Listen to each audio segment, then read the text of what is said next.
এখন বাইরে প্রচন্ড গরম আর প্রাণ ও মন জোড়াতে আপনাদের সঙ্গে শেয়ার করতে চলে এসেছি পাকা আমের জুস রেসিপি।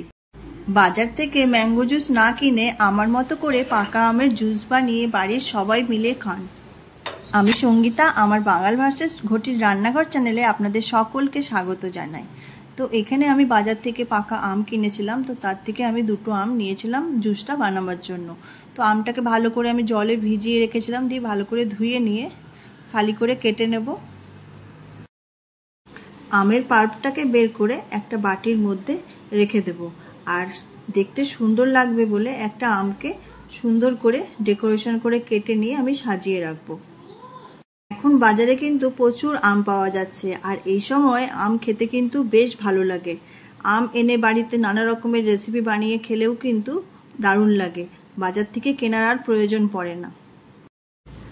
আমের পাল্পগুলোকে বের করে নেওয়ার পর আমি সেগুলোকে একটা মিক্সির জারের মধ্যে দিয়ে দেবো। তারপরে আমি তার মধ্যে 3 চামচ পাউডার সুগার দেব। এখানে আপনারা চাইলে এমনি নর্মাল চিনিও দিতে পারেন।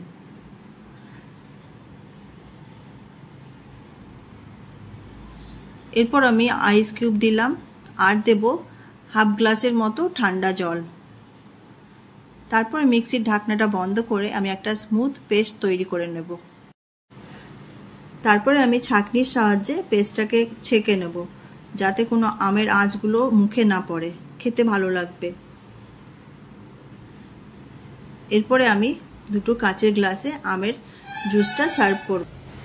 কাঁচের গ্লাসের মধ্যে আমি এখানে বরফের টুকরো দেব, তারপরে যে আমের জুসটা করেছিলাম সেটাও দিয়ে দেবো, আর উপর থেকে পুদিনা পাতা আর স্ট্র দিয়ে সার্ভ করে দেবো। কত কম সময়েও কত সহজে তৈরি হয়ে গেল এই গরমে শরীর ও মনকে ঠান্ডা রাখার জন্য পাকা আমের জুস। তো কেমন লাগলো আমার এই আমের জুসের রেসিপিটা কমেন্ট করে অবশ্যই জানাবেন। আর আমার ভিডিওটা প্রথম থেকে শেষ অবধি দেখার জন্য আপনাদেরকে অসংখ্য ধন্যবাদ। ভালো থাকবেন, সুস্থ থাকবেন। দেখা হচ্ছে পরের কোনো রেসিপিতে। আজকের মতো এখানেই আসছি। নমস্কার।